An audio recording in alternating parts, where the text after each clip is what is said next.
Aisai gusyo mensore. Hello, everyone, and welcome. Among other things, June is Indigenous History Month, so I wanted to put together a few resources for you.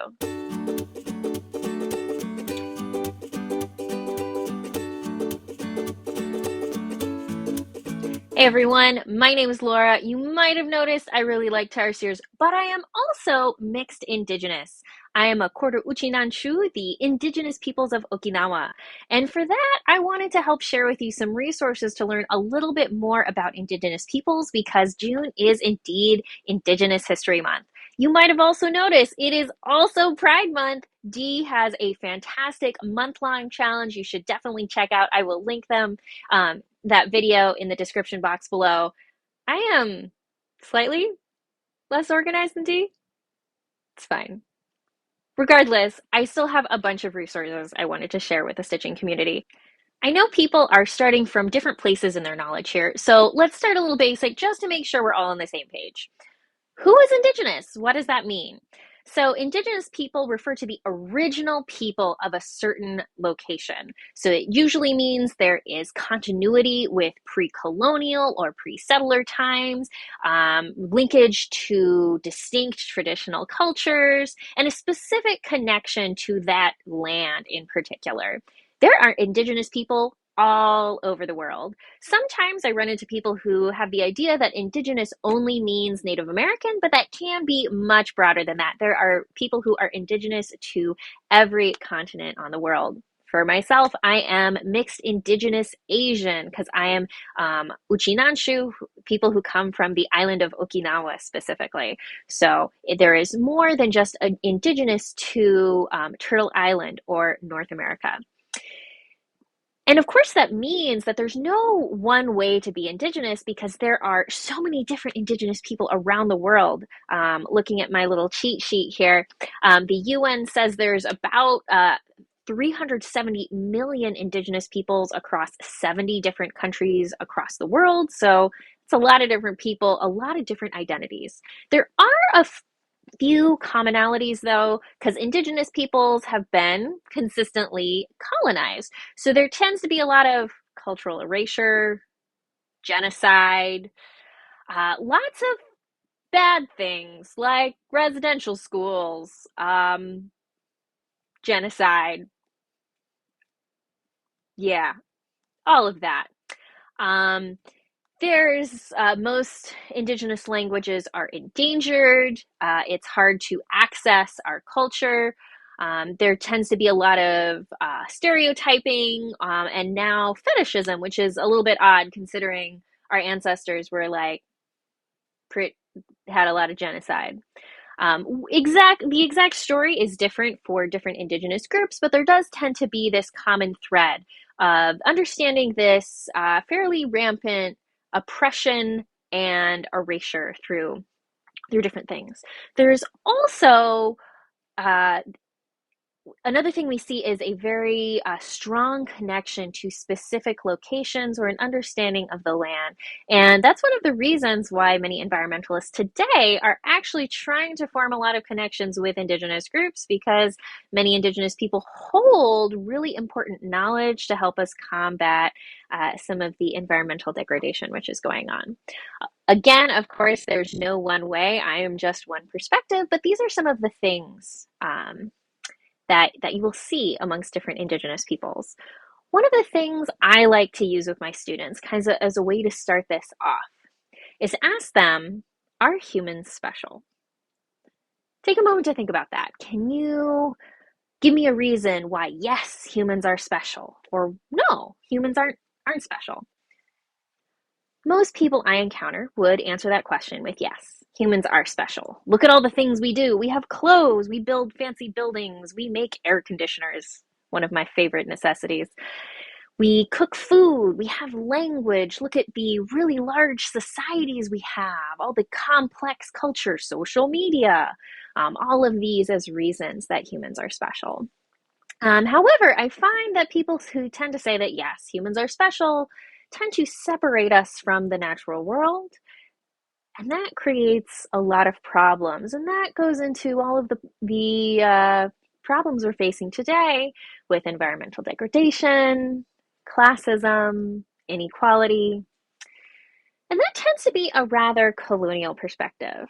I instead like to answer this question as no, humans are not special, and instead trying to emphasize our continuity with the natural world. While yes, we do some things which we don't necessarily see in other pieces of the natural world, we do see complex communication in many other species. My favorite one is bees. So bees also show displacement in their communication where they can talk about things far away that are not present, and that's one of the important design features of human language. So there are pieces of every bit of these important human culture aspects of humanity that we do see in the natural world. So we are really a continuation, and I find emphasizing that we are not special, that we have this continuity with the natural world, helps remind us that we need to protect everything around us. So that is one way I invite you to consider some more Indigenous perspectives.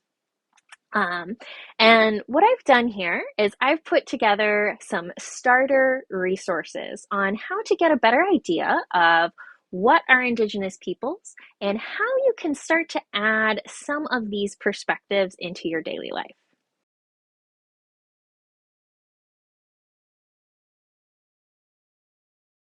Let's start with some basic resources because the first thing we want to do is understand who are Indigenous peoples. So here I found this really excellent worksheet put together by the United Nations Permanent Forum on Indigenous Issues. This one is really nice because it's a really brief two-page overview of who are Indigenous peoples. So it gives us a brief definition. It helps us understand what some of the different important pieces are, that we're talking about self-identification, this historical continuity with pre-colonial and pre-settler societies, has these strong link to a specific place, and having very distinct customs, language, and other features of their culture. It also has some nice pieces about identity, culture and knowledge, and political participation. The next most important resource is to go to nativeland.ca, because here you can figure out whose land do you live on. If you go to this website, as you can see right here, a disclaimer pops up, which I really appreciate because it reminds us that we are all constantly learning. The information here isn't perfect, and this website updates as the owners of this website learn new things, and I have actually seen this change, which is super cool. But let's go to our map here. So here it has this really beautiful map showing many different Indigenous groups, of course, probably not all of them, and their traditional territory. So if you might have been able to guess by my accent, I grew up in Turtle Island, which is now known as North America if we're talking in colonial terms. So let's go look at Turtle Island here. So let's zoom in a little bit. So let's say I wanted to look, so we can see as we go scroll, we can see the different places. So if we're looking here, we have 4 different groups. Unfortunately, I cannot pronounce all of these names because remember, there are so many different Indigenous groups out there. I know the names of my people, but of course, I am still learning about the names of other people. We can zoom in a little bit. And another thing that may help you if you're trying to figure out where exactly you live, we can put on settler labels. So let's say we live in Chicago. So let's try and find Chicago here. Goodness, there's so many different, here we go. Okay. I find sometimes this can be a little bit overwhelming because there's just like so many different colors going on. But if we are in Chicago, we can see in this part, there are 1, 2, 3, 4, 5, 6 different groups. And in slightly different places, we have a couple different overlapping territories. So this is a great way to figure out who lives in the land that you live on. And now for funsies, I want to show you my people here. So we do need to zoom into a entirely different part of the world. Gonna make it a little easier. So here are my people, the Uchinanchu of Okinawa. And you can see, so Okinawa is the largest island of the Ryukyu archipelago, so it's actually a string of 160 islands here, and you can see there's a couple different groups. So all of them, we are Ryukyu, so that's what the parent group here. My family, of course, though, is from the main island of Okinawa, and we're also from the southern part, so I am Uchina. So you can see this is where my people are, that there are several closely related groups here. So this is one way you can use this resource. There are, of course, a couple other resources that are great to start. Another one is a Instagram post I pulled from the Indigenous Foundation. They put together a couple of excellent resources that are an intersection of Indigenous History Month and Pride Month, where they highlight several queer Indigenous content creators. So I recommend you look through that. And the other thing that I always recommend people who are just starting out to learn more about Indigenous people is to follow the account Decolonize Myself. This is my favorite single account to recommend to people because it is a repost account. While that may seem annoying, I find it's actually useful because what they do is they repost many different content creators, and simply by following, this is the first one I started following, and then I was able to find other people to follow. So that is my first and favorite one to start if you are just kind of dipping your toe into learning a little bit more about Indigenous people and our perspective on the world.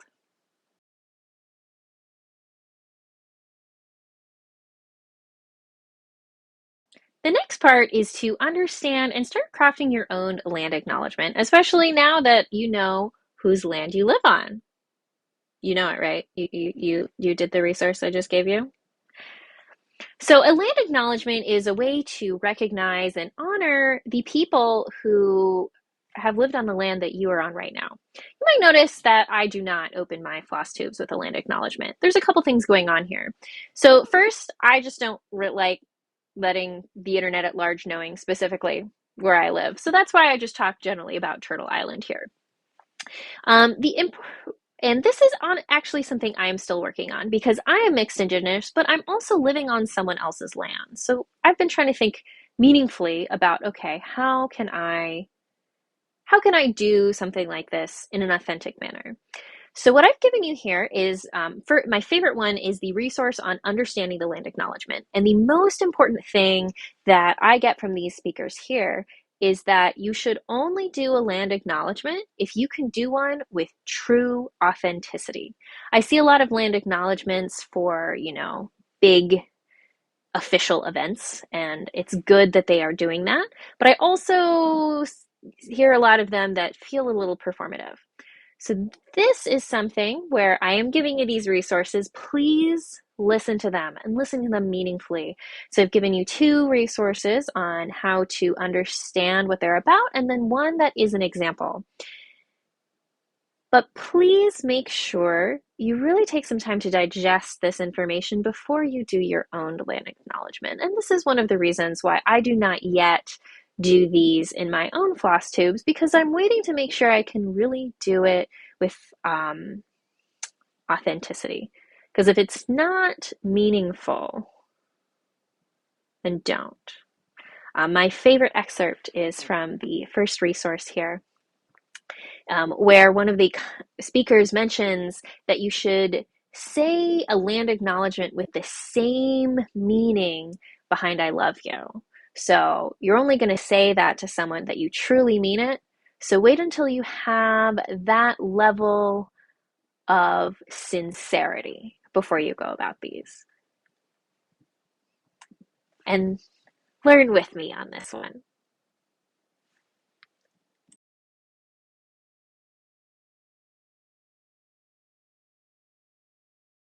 The next section here, I have so many education opportunities. You can learn all the things right here.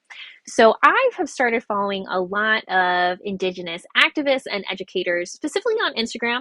That's my favorite social media. If you like a different social media platform, not all of these will apply. You may have to do some of your own research here, but these are a bunch of names that you can look for and start to follow. I specifically put DNA Aesthetics at the top. every time Charlie shows up in my feed, they have just the most wonderful presence. They are also a queer trans Indigenous activist and doctoral candidate. So good luck, Charlie. And they just have just the most beautiful presence, and every time they just drop so much knowledge. So that's probably my number one pick. But everyone on this list is a really great voice to listen to. So Notorious Cree is just pure joy. He does a fantastic job of showcasing a lot of traditional dance from Turtle Island. And then Janag, he does a great job of breaking down different parts of the Indian Act. He is now in Canada, so that is a little bit more Canadian politics here. But even if you aren't from Canada, there's a lot of really similar threads to how different Indigenous groups were treated. So even if you are from a different part of the world, don't think that you can't learn from some of these examples that may seem to be specific to one part of the world. Laura Edmondson does a really great job putting together different infographics to understand different concepts, how we use the word BIPOC, different things about Pride Month. So she's a great person to listen to. And then there's a bunch of other different organizations which put together a bunch of resources. So Indigenizing Arts Education is a great account to follow. The Snoqualmie and Ancestral Lands and Movement is very specific to their geographical region, but they have a lot of great resources on if you like to go hiking, how to recreate responsibly and make sure that you are being respectful to whoever lands you're on. They are a great resource for that. Indigenous Bookshelf gives you different book recommendations. So if you're a reader, that's a great place to go. But then there's also organizations such as the Indigenous Foundation, Native Action Network. One of my favorites is the First Peoples House of Learning at Trent University. They put on a conference every year. Thankfully, I was actually able to go this year because it was virtual, and that was just such a transformative experience. So taking the time to follow these different accounts and just adding more diverse voices to your feed, you will be able to start learning a little bit. You can also be a little bit more intentional and start to seek things out as well. So I have two pieces of media which are a great example and kind of gateway into viewing some aspects of Indigenous culture. The first one is the movie Rabbit Proof Fence. So this is about a specific story regarding the residential schools in Australia, where they would actually like kind of steal Indigenous children and force them to go to these residential schools. It was a bad time. I happened to see this movie when I was in middle school, so it was very transformative to me. And just the beginning of the movie, listening to the white people talk about Indigenous peoples, makes my skin crawl. And just how like talking about how you can like beat the Indigenous culture out of them, and how you can make people acceptable through breeding. If they were talking about me and how I'm more acceptable than my mom because I'm less icky. But it's a good thing to watch, and this individual story does have a happy ending. But you should remember that there are many other similar stories that do not have such a happy ending, and it's a good viewpoint into that. Another slightly happier thing that you can watch is the anime Golden Kamuy. This is a fantastic anime, and centers a lot of Ainu culture. The Ainu are the people indigenous to the island of Hokkaido, the northernmost island of what is now the country of Japan. They're actually my cousins, so the Uchinanchu are more closely related to the Ainu than either of us are to mainland Japanese. And this series just does such a beautiful job of highlighting their culture. I will say it is anime, so if you are not used to anime, just roll with it. That's kind of the whole genre of anime. You kind of just gotta roll with it. It's also a great example of like really wholesome and very varied masculinity. So I wholeheartedly recommend this series, but if you are not an anime person, it will probably throw you for multiple loops. There's also so many Indigenous artists, and this is probably my favorite way to make my feed more diverse. I love following all of these Indigenous artists because my feed is just so beautiful. I specifically put at the top Louis Gong. He is my personal favorite artist. So he is mixed Nooksack and Chinese. So he had one of his pieces is this rendition of Fu lions, or the different Chinese lion guard dogs, and he put that into traditional Northwest Coast art style. So I have the phone case, I have the tote bag. Like, it's my favorite piece of art of all time. My people also have a slightly different rendition. We call ours Shisa, but they are Fu lions are one of my favorite things in the world. They are beautiful good luck symbols, and of course, all of Louis Gong's pieces are just phenomenal. And I love reading all of his posts because then you can see all of the different meanings of the different aspects he puts in all of his art pieces.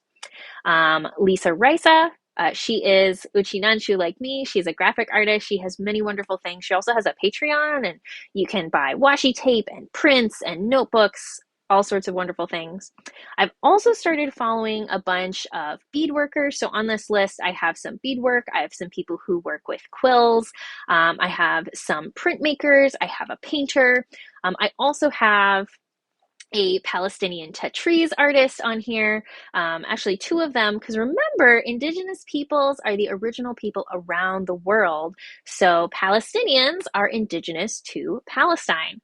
And last on the list is my friend Angie, who actually made the earrings I am wearing today. She is Shimanchu like me. Uchinanchu is specifically, so just the people from the southern part of the island of Okinawa. Shimanchu is the term I use for like all of us. So not positive where Angie's from, so that's why I'm using the word Shimanchu there.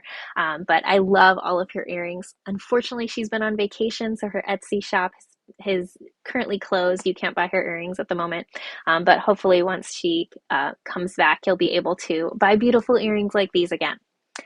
Another great way to learn more is to go to museums. There are several great museums out there.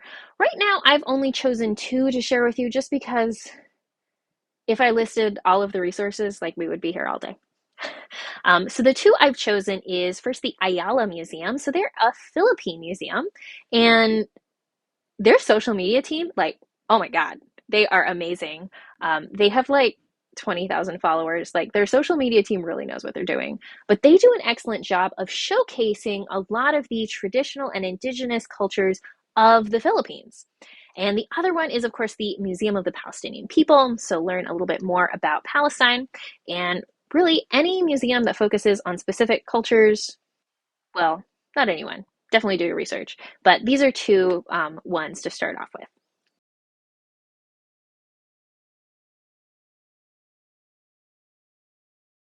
So now that you've learned a little bit about who Indigenous people are, got some resources, who to follow, how to diversify your feed, now it's time to put your money where your mouth is. One of the things that happens with Indigenous people is we just have systematically less access to resources, and it's harder for businesses to thrive. So what you want to do is take some time and make sure you are searching out and buying stuff from Indigenous businesses. So some of my favorites, well, my favorite is of course H Generation. It was founded by Louis Gong. He recently stepped down as CEO. He was CEO for many years. But they are still around. Their tagline is inspired natives, not native inspired. And that's the model. That's what we want to see. We want to make sure we are celebrating Indigenous culture in a way where the money goes back to people from that culture. Oh, there is so much cultural appropriation out there. But when we use companies like Eighth Generation, we both get better products because these artists have a deeper understanding of the cultures that they are representing in their art, but we're also making sure we are redistributing money and making sure that we are evening the playing field. So I have so many things from Eighth Generation. My newest one is this land back print. So this was a limited edition print, and I wasn't like super quick on this. I was happy I was able to get one, but with the universe, I was honestly a little bit disappointed. Like, they should have sold out immediately. So I believe this artist's name is Bethany. She is a Pacific Northwest artist, and she in here are representations of many different native plants, and this is also a really cool movement you should learn more about. But things like this are what you want to do. Other places to shop are Cheekbone Beauty. That's what I'm wearing right here on my lips. They're an Indigenous-owned beauty brand. So what I am wearing is their Sustain Lip Pencil in True Red, their lipstick in Aki.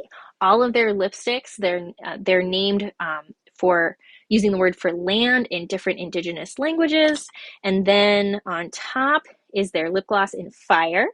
It's just the most beautiful red. Normally, I like slightly darker reds, but there is something about this one that just really makes it pop. If you are wondering if this is color safe or color fast at all, not in the slightest, but it is totally worth it. I have not quite dipped my toe all the way into Cheekbone Beauty. I only recently discovered them, but they are one of the companies I am the most excited about. And the next time I need more makeup, they are exactly who I'm going to. A couple other companies we can talk about are Wenatchee Wear. I have not bought from them yet, but they have a bunch of different clothing items and I think notebooks and other things like that.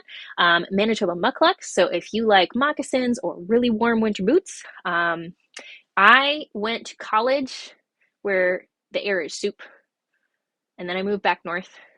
That first winter was not fun. Yeah, Manitoba Mucklucks are how I survive winters now. They are both beautiful and Indigenous owned. And lastly, I did want to highlight my very favorite Etsy shop, the Right Jewelry Shop. I'm not wearing her earrings today, but she is my friend Christina owns this, and she's the person whose earrings I wear the most. I just absolutely love her. She is Indigenous Alaskan. She just happens to work with my personal style, but you can also just search Etsy for Indigenous earrings. One thing you are going to have to do if you just do a search like that, you are going to need to dive into the description of the shop and the shop owner to make sure they are actually Indigenous. But with a little bit of research, you can find a lot of great things out there. And of course, another great thing to do is donate. There are many good organizations, and I have chosen just three that I want to highlight. The first one is the American Indian College Fund, because this is a fund that helps First Nations people go to college. And that is one of again, the problem is systemic access to education and resources. So donating to a place like this is one way to help tip the balance a little bit. Another one is the Native Justice Coalition, so another Indigenous-owned organization that is fighting for justice. They have a couple different initiatives. And of course, I could not leave out the Peace for Okinawa Coalition for my people. Our fight is a little bit different. We're going up against the government of Japan.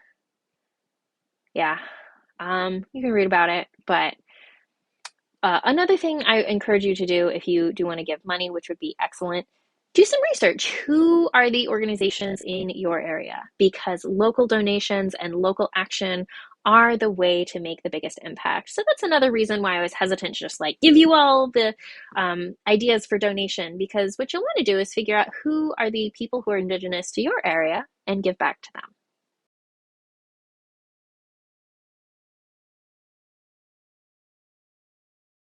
So you might have noticed I have talked a lot. I have given you so many resources, and I have talked not at all about stitching.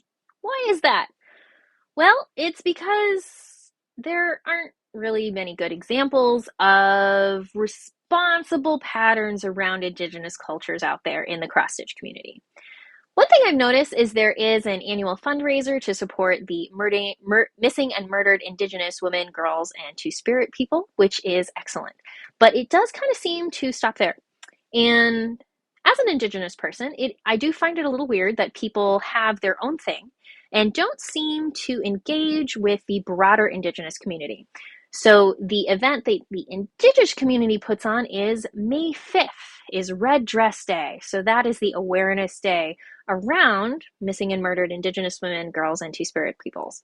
So if you are going to participate in that fundraiser, I encourage you, start plugging in, start listening to the Indigenous voices around these issues as well. And try and make sure that you are not engaging in patterns that culturally appropriate Indigenous culture, because that is frequently it's misrepresenting, it's fetishization, and also the money is going back to someone not from that culture. So that is just perpetuating colonialism. However, there are a few designers and patterns out there which I have found which do seem to be really good and authentic representations of Indigenous culture. So let's talk about them. First, there are a couple of Palestinian designers because, Palestinian Tatriz is their version of cross stitch. And I think it's a little bit easier for that because it's just their version of cross stitch. So it's alive and well today, and there's many designers of Palestinian Tatriz out there. So I've chosen two for you. Tatriz and T. Wafagainam has just a phenomenal amount of resources on her website. She constantly has courses of many different levels, so please check her out, sign up for some of her workshops, and you can do many different patterns and learn about Palestinian culture as well. If you just want to buy a pattern, Embroidery by Heba has several beautiful patterns out there as well. You can also buy pre-made items from her Etsy shop. There are also a few cross-stitch designers out there which are doing a phenomenal job with traditional cultures. Most of these people, I don't think I have heard them self-identify as Indigenous, but I do think they are doing a good job. The first one is, of course, Ana Aguayo of Peruvian Flair. So she is Peruvian and she's done a lot of research on pre-Columbian cultures from Peru, and she's represented those in cross-stitch form. So she right now has patterns from the Inca, from the Wari culture, and possibly a few more. And one thing that she does that's really cool is she regularly attends workshops by different universities in Peru to learn more about these cultures. So that is someone from that country and is continually learning to represent these traditional Indigenous cultures. So even though I haven't heard Anna self-identify as Indigenous, she is again from that country and is continually doing the research and engaging consistently. So that to me is pretty responsible and is someone I love to support. And that's why I have her patterns behind me, and I have so many more of her patterns in my queue. It's just, so many things to do. The other designer I'm really excited about is Miriam from Marumi Designs. So Miriam is Iranian, and a lot of her patterns right now are based on traditional Gaba. I hope I'm pronouncing that right. Gaba designs, which are these motifs found in rugs of different nomadic cultures from Iran. So again, Miriam is Iranian, and she's doing research to find these motifs and then make patterns on them. So that is again a really responsible way to represent and share these cultures in a way. The next one is Java Cross Stitch. So this is by Era. Era is Indonesian and has many patterns that based on traditional Indonesian motifs, so kind of kapal and tampan cloths. Also several lovely designs based on really beautiful Arabic calligraphy. The last designer I wanted to talk about is West Needle, specifically one pattern by West Needle, the Ukrainian Sampler. So I was really excited about this pattern because it features different motifs from different regions of Ukraine, because Europe has Indigenous people too. So when we're talking about Indigenous people, remember it's the original people from each region. So the traditional cultures, yeah, that's Indigenous. So this sampler to me is a really excellent example of the Indigenous peoples of Ukraine. There is, of course, a little bit of a language barrier. I have the pattern for the Ukrainian sampler. I cannot read the information in it. I was able to translate her original Instagram post, which does describe it a little bit. But due to the language barrier, I can only explain so much. But my understanding is each different motif is from a specific design or cultural tradition from a different location. So from my understanding, this is a really beautiful representation of the indigenous cultures of Ukraine, and it's a great way to engage in that. And this is exactly the thing I was hoping to see with the Stitch for Ukraine hashtag, because we want to see Ukrainian designers representing their own culture. Yeah, I feel a little weird about all the non-Ukrainians deciding they want to design their own patterns, but you know, Anyway,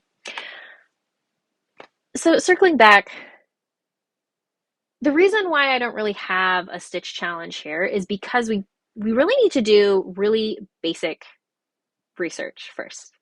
Before we can do responsible stitching, we need the patterns to exist, but we want them to come from people from these indigenous cultures themselves. So, are you indigenous? Are you mixed indigenous like myself? I want to talk to you. I have been thinking for a while. There are a couple of patterns that I may want to create representing my own culture, but it's going to take me a while to get there. I have a job.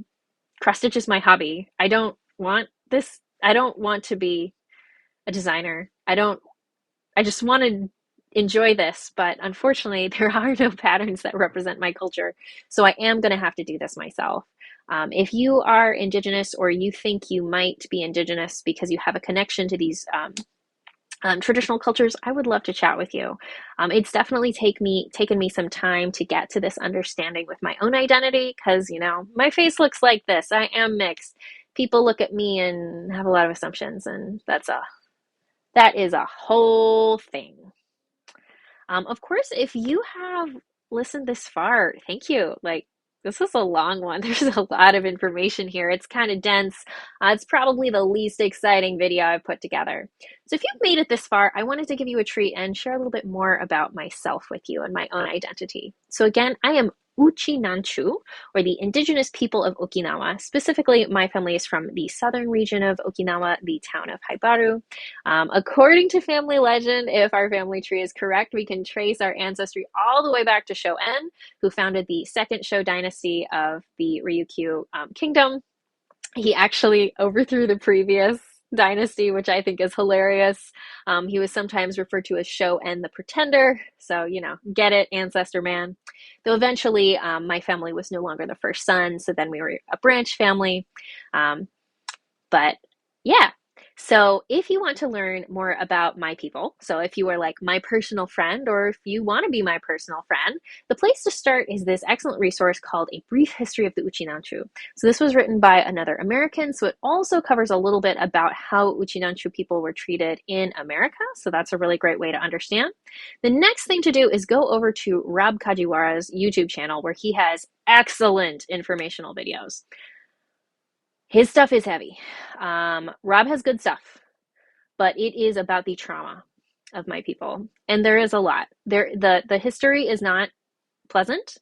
Okinawa is now a part of the country of Japan, and so part of the reason why I have this connection to the Ukraine conflict right now is the logic that Russia is trying to use, that Ukraine was always a part of Russia, blah blah blah blah blah, which is of course very false. That is exactly the logic Japan uses to claim ownership of Okinawa, which is just as false. So I felt that on a very visceral level, and that's, yeah. And unfortunately, it happened. What happened with my people happened hundreds of years ago. So there wasn't the social media push. We couldn't get backing in the same way. Other great places to learn about my people is following Ukwanshin Kabudan. So that is an organization based in Hawaii. The Uchinanchu diaspora there's a lot of people in Hawaii. There's a lot of people in Brazil.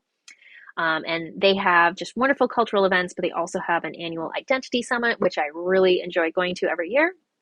And also, there are multiple different languages of my people. So being from southern Okinawa, Uchinaguchi is our native language, and I actually opened this video saying several words in Uchinaguchi. So I said, Haisai gusuyo.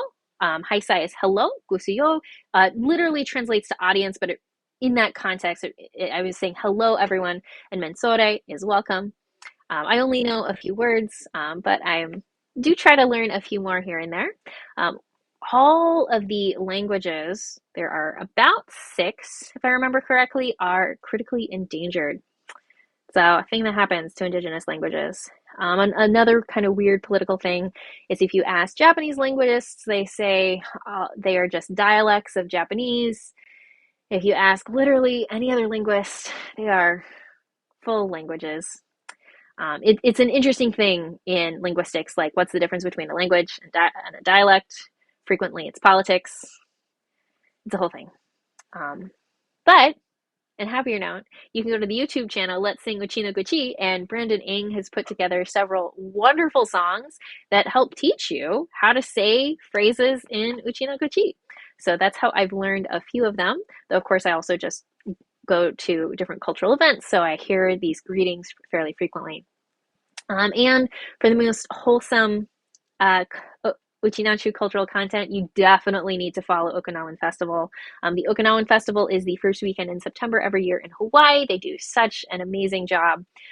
So if you want to learn more about my people, engage in my culture, those are all the things you can look at. Um, yeah, thank you for taking the time to watch this. If you've made it here, it was a beast. I'm a little bit nervous about putting this out there, but I hope that you will take these resources and learn a little bit more about what it means to be an Indigenous person to help enrich yourself. And I hope this will encourage you to be a little bit more thoughtful about what patterns you buy and the designers you support. Because one thing I would love to see is I would like to see the patterns that fetishize Indigenous cultures disappear. Thank you for taking the time to learn with me today. I know it's been a trek to get here. Happy Indigenous History Month, happy Pride, and I hope you have a lovely rest of your day.